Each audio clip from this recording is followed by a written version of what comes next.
Hello everyone, आज हम बात करेंगे स्पेशली J-10 फाइटर जेट के बारे में। और ये एकमात्र ऐसा फाइटर जेट है दुनिया में अकेला जो सबसे ज़्यादा विवाद में घिरा हुआ है इस समय पे। और एक बात कहना चाहूँगा, ये फाइटर जेट वर्तमान समय पे पाकिस्तान एयरफोर्स के द्वारा कंफर्म किया गया है। 25 यूनिट बहुत जल्द पाकिस्तान एयरफोर्स में शामिल होने वाला है, तो इसलिए इस फाइटर जेट का चर्चा बहुत ही ज़्यादा बढ़ चुका है, जैसे कि इंडिया, पाकिस्तान और बांग्लादेश में। तो गाइस यहाँ पे देखेंगे ये फाइटर जेट कितना ज़्यादा शक्तिशाली है, और इसके साथ देखेंगे ये फाइटर जेट इंडियन एयरफोर्स के ऊपर कितना ज़्यादा प्रभाव डाल सकता है। और इसके अलावा इसका कुछ हिस्ट्री और इसके कुछ एडवांटेज और डिसएडवांटेज के ऊपर भी एनालाइज करेंगे। देखेंगे इंडियन एयरफोर्स क्यों इस फाइटर जेट को ज़्यादा सीरियसली नहीं ले रहा है, इसका भी कारण आपको इस वीडियो में पता चल जाएगा आखिर में। तो गाइस इस वीडियो को शुरू करते हैं, लेट्स स्टार्ट। और एक बात कहना चाहूँगा, इस वीडियो को शुरू करने से पहले अगर आप इस तरह का वीडियो देखना पसंद करते हैं तो प्लीज़ इस चैनल को लाइक और सब्सक्राइब करके इस चैनल को सपोर्ट कीजिए। तो गाइस अब हम चलते हैं 1980s की टाइम में। उस समय पे अमेरिका अपना F-16 इसराइल को देने में मना कर रहा था, तो उस समय पे इसराइल एक प्रोजेक्ट स्टार्ट किया IAI लावी फाइटर जेट के नाम पर। और ये फाइटर जेट काफ़ी ज़्यादा कैपेबल था अमेरिका का F-16 फाइटर जेट के मुकाबले में। और कुछ साल बाद अमेरिका फिर से ये F-16 फाइटर जेट देने में राजी हो गया। उसके बाद ये फाइटर जेट प्रोग्राम बंद कर दिया इसराइल, मगर बाद में secretly Israel in fighter jet का प्रोग्राम टोटली टेक्नोलॉजी के समेत चाइना को ट्रांसफ़र किया 1990s में। उसके बाद चाइना ने इस फाइटर जेट को रिवर्स इंजीनियरिंग या तो अपग्रेड करके J-10C नाम पर एक फाइटर जेट बनाया। मगर यहाँ पे एक बात कहना चाहूँगा, ये दोनों फाइटर जेट IAI लावी फाइटर जेट और चाइना का J-10C फाइटर जेट देखने में और वजन में समान होने के बावजूद इसकी परफॉर्मेंस और एवियोनिक्स में काफ़ी ज़्यादा अंतर आपको देखने को मिलेगा। और इसके साथ बता दूं, यहाँ पे कुछ डिफेंस एक्सपर्ट ये भी क्लेम करता है ये फाइटर जेट 1980s का प्रोग्राम है, तो इसका डिज़ाइन और टेक्नोलॉजी काफ़ी ज़्यादा पुराना है।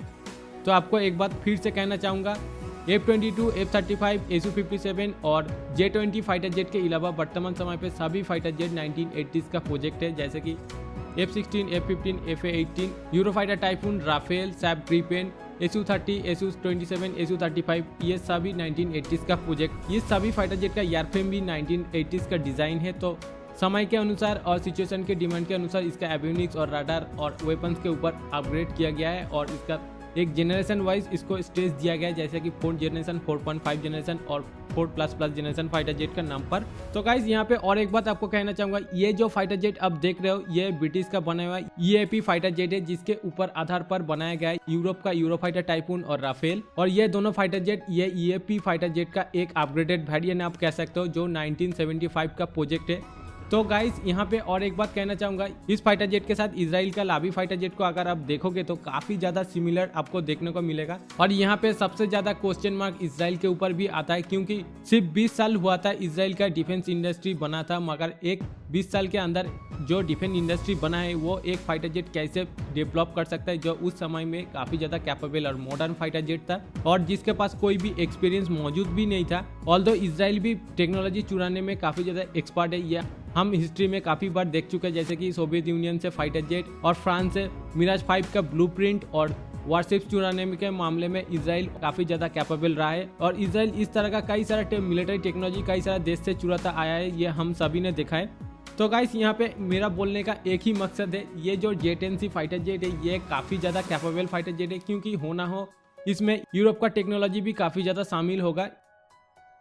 तो गाइस आप J-10C के बारे में कुछ एडवांटेज के ऊपर बात करेंगे, जहाँ पे सबसे पहले बात होगा इसकी एयरफ्रेम के बारे में। अगर आप J-10C की एयरफ्रेम को देखोगे तो यूरोप का यूरोफाइटर टाइफून, राफेल और सैप ग्रिपेन के साथ तो आपको काफ़ी हद तक इसको देखने में सिमिलर लगेगा, मतलब 19-20 का फर्क आपको नज़र में आएगा। मगर पर्सनली अगर आप इन फाइटर जेट को अगर कैपेबिलिटी के ऊपर देखोगे तो इन फाइटर जेट एक दूसरे के मुकाबले में काफ़ी अलग आपको देखने को मिलेगा।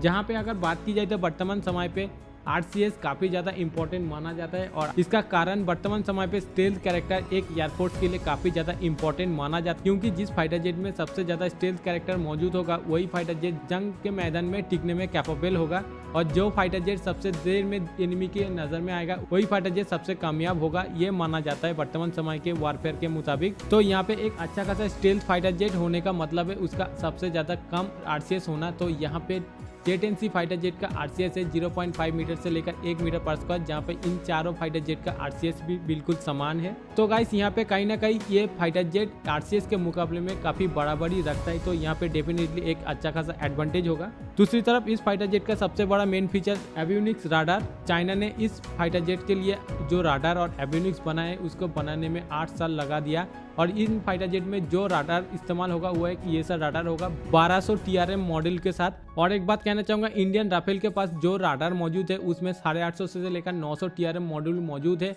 और दूसरी तरफ यूरोप का सैलेक्स यूरोकॉप्टर राडार में 900 से लेकर 1200 तक TR मॉड्यूल उस राडार में मौजूद है। डेफिनेटली इस फाइटर जेट में जो राडार इस्तेमाल हो रहा है एक तो ये सा राडार है, दूसरी तरफ 1200 TR मॉड्यूल का राडार है। और एक बात कहना चाहूंगा अमेरिका काफी लंबे समय से इस फाइटर जेट के ऊपर एक आरोप लगाता आ रहा है, जैसे कि इजराइल काफी लंबे समय से इस फाइटर जेट के लिए और चाइना को अपना खुद का बनाया हुआ फायर कंट्रोल राडार टेक्नोलॉजी के सामने ट्रांसफर किया है, जैसे कि ELM 2035, ELM 2032 और ELM 2052 जो ये सा राडार है उसका टेक्नोलॉजी के समेत इजराइल ने चाइना को दिया है वो 2010 में। तो कहीं ना कहीं गाइस ये फाइटर जेट का राडार भी काफ़ी अच्छा होगा, क्योंकि ये इसमें जो राडार है डेफिनेटली 100% इजरायली राडार के ऊपर बेस पे बनाया गया है। दूसरी सबसे बड़ी बात इस फाइटर जेट में इंजन का, और ये वर्तमान समय पे माना जाता है WS-10 इंजन को इस्तेमाल किया जा रहा है रशियन AL-31 इंजन के बदले में। वर्तमान समय पे WS-10 इंजन एक थ्रस्ट वेक्टर नोजल इस्तेमाल करता है, जो वर्तमान समय पे राफेल फाइटर जेट में जो सिग्मा इंजन इस्तेमाल हो रहा है उस इंजन में थ्रस्ट वेक्टर नोजल इस्तेमाल नहीं किया गया, तो डेफिनेटली ये एक अच्छा खासा एडवांटेज होगा। और यहाँ पे जो क्लेम मैं कर रहा हूँ इसका भी एक कारण है।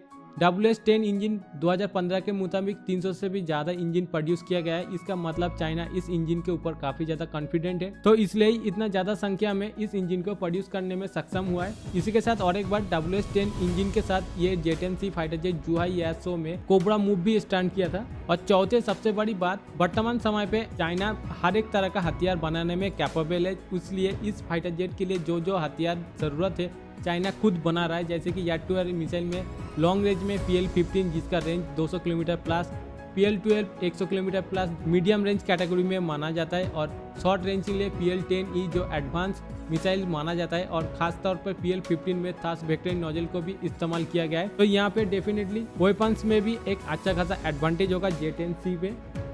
तो गाइस अब तक था ये J-10C के बारे में कुछ इन्फॉर्मेशन और एडवांटेजेस, मगर अब देखेंगे J-10C वाकई में कितना ज़्यादा इफेक्ट डाल सकता है इंडियन एयरफोर्स के ऊपर, उसके बारे में बात करेंगे। इसलिए हम इस समय पे तो गाइस अब इसलिए हम कंपैरिजन करेंगे J-10C के साथ इंडियन राफेल SU-30 MKI और MiG-29 के साथ। और यहाँ पे एक बात बता दूँ, यहाँ पे जो कंपैरिजन किया जाएगा ये एयर सुपरिटी रोल के लिए जो स्पेसिफिकेशन सबसे ज़्यादा इंपॉर्टेंट माना जाता है उस स्पेसिफिकेशन के आधार के ऊपर ये कंपैरिजन किया गया है, जैसे कि विंग एरिया और RCS जो स्टेल्थ कैरेक्टर में सबसे ज़्यादा इंपॉर्टेंट माना जाता है, और परफॉर्मेंस जो डॉग फाइट में सबसे ज़्यादा इंपॉर्टेंट माना जाता है। इसके अलावा एयर-टू-एयर मिसाइल जो BBR रेंज में सबसे ज़्यादा इंपॉर्टेंट माना जाता है, और राडार और एवियोनिक्स के ऊपर भी बात करेंगे इस कंपैरिजन में।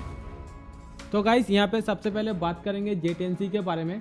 J-10C का total wing area 360 square feet, और इसका RCS 0.5 मीटर से लेकर 1 मीटर पर स्क्वायर, और इसका मैक्सिमम स्पीड 2.1 मैक, और इसका service ceiling 56,000 feet, G limit +9 से -3, रेट ऑफ क्लाइम 300 मीटर पर सेकंड, विंग लोड 381 kg पर metre square. PBR range fight के लिए लॉन्ग रेंज में इस्तेमाल किया गया है PL-15 मिसाइल 200 किलोमीटर रेंज वाला, जिसमें थ्रस्ट वेक्टरिंग नोजल को भी इस्तेमाल किया गया है। PL-12 मिसाइल जिसका रेंज 100 किलोमीटर मीडियम रेंज में और शॉर्ट रेंज में इस्तेमाल किया गया है PL-10 जिसका रेंज 10 किलोमीटर, और राडार और एवियोनिक्स में इस्तेमाल किया गया है IRST sensor, ESR radar, CM80 AKG pod, KG600 ECM pod और ब्लू स्काई नेविगेशन पॉड।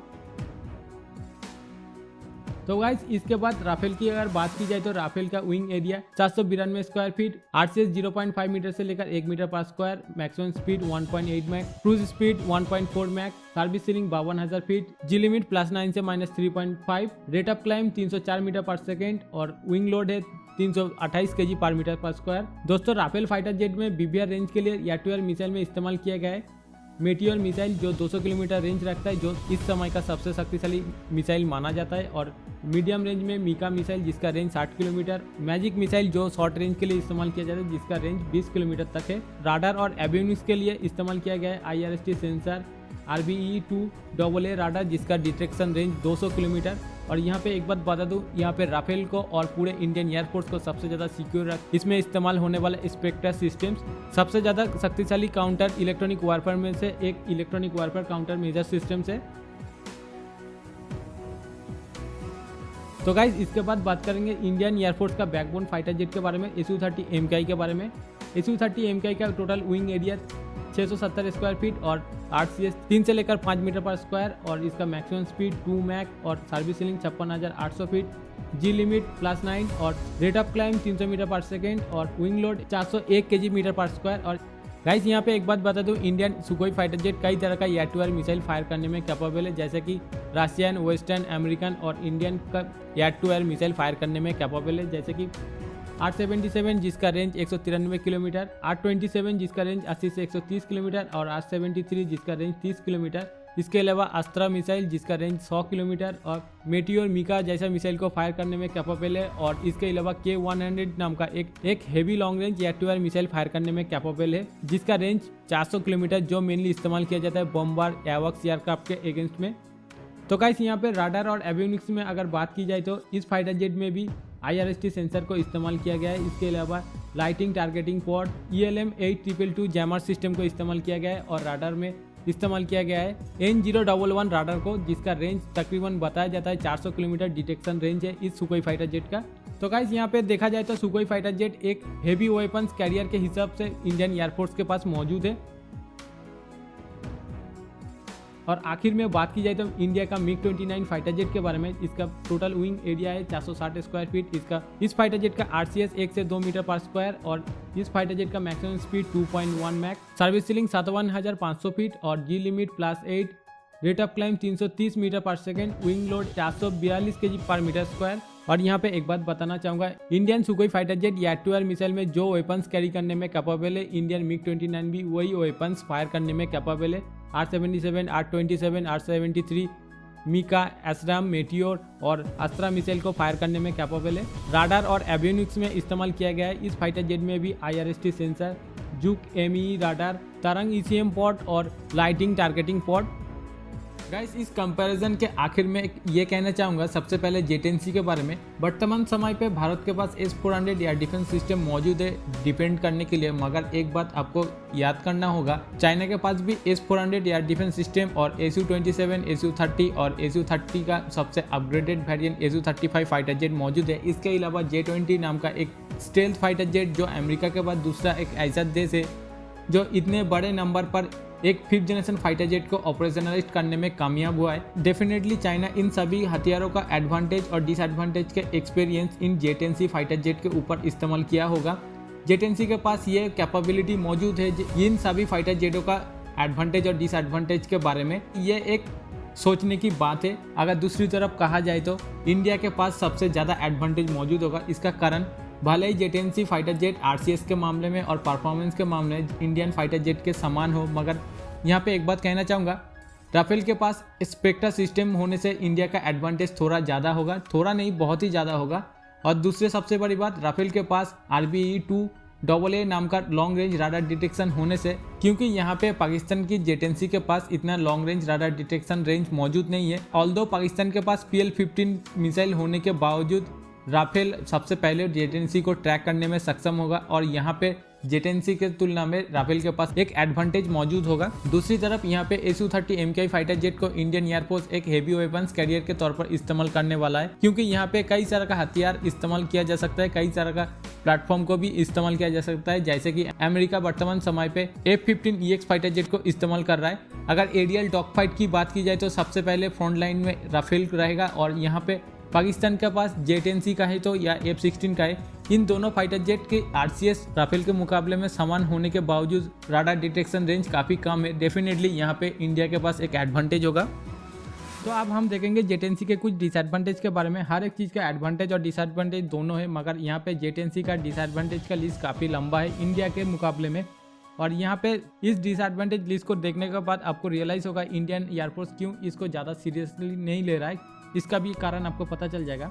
यहाँ पे सबसे पहला बात इंफॉर्मेशन इशू, जैसे कि पाकिस्तान, UAE, कतार और इजिप्ट से राफेल का इंफॉर्मेशन अगर निकल सकता है तो डेफिनेटली इंडिया, इसराइल के द्वारा इसका इंफॉर्मेशन भी निकल सकता है। और दूसरा सबसे बड़ी बात, इसमें जो राडार इस्तेमाल हो रहा है वो इजरायली राडार से अपग्रेड किया गया है, तो डेफिनेटली इंडिया बहुत पहले से इजरायली राडार को इस्तेमाल कर रहा है।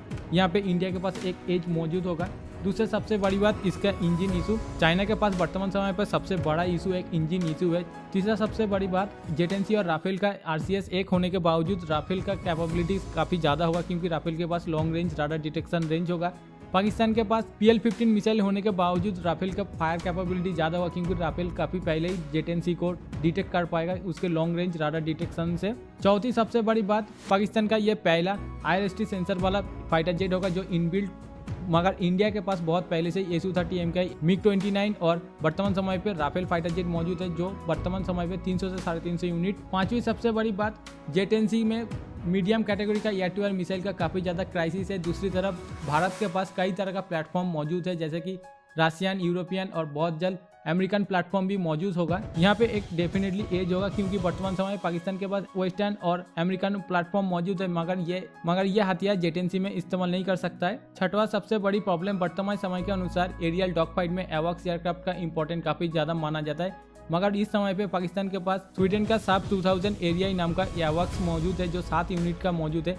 यहाँ पे देखना काफ़ी ज़्यादा इंपॉर्टेंट होगा, पाकिस्तान एक यूरोपियन प्लेटफॉर्म के साथ एक चाइनीज़ प्लेटफॉर्म को कैसे कोऑपरेट कर सकता है, पाकिस्तान इसको कैसे हैंडल करता है, ये देखना बहुत ज़्यादा इंपॉर्टेंट होगा। और सातवां सबसे बड़ा प्रॉब्लम है, जेट एंड सी के मुकाबले में इंडिया के पास वेपन्स कैरी करने की कैपेबिलिटी स्टेशन काफ़ी ज़्यादा है, जैसे कि राफेल में 14 हार्ड पॉइंट, सुकोई में 12 हार्ड पॉइंट और जेट एंड सी में 11 हार्ड पॉइंट। ज़्यादा हथियार कैरी करने की कैपेबिलिटीज़ भी एक एज की तरफ माना जाता है। और आठवां सबसे बड़ी प्रॉब्लम, जेट एंड सी में कोई क्रूज स्पीड एबिलिटी मौजूद नहीं है। वर्तमान समय पे क्रूज स्पीड एबिलिटी एक 5th जनरेशन फाइटर जेट के अगेंस्ट में स्टेल कैरेक्टर को काफ़ी ज़्यादा इंक्रीज करता है, तो यहाँ पे आने वाले वक्त में देखना होगा पाकिस्तान इस प्रॉब्लम को कैसे हैंडल कर सकता है। नौवां सबसे बड़ी बात, एक फाइटर जेट खरीदने के बाद उसको फुल्ली ऑपरेशनलाइज करने में 5 से 6 साल लग जाता है, उसके बारे में जानकारी और उसके ऊपर ट्रेनिंग कंप्लीट करने में।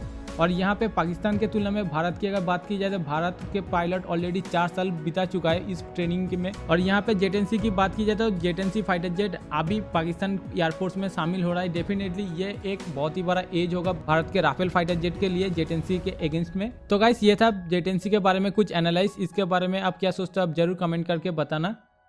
इतना देर तक देखने के लिए thank you very much, thank you for watching.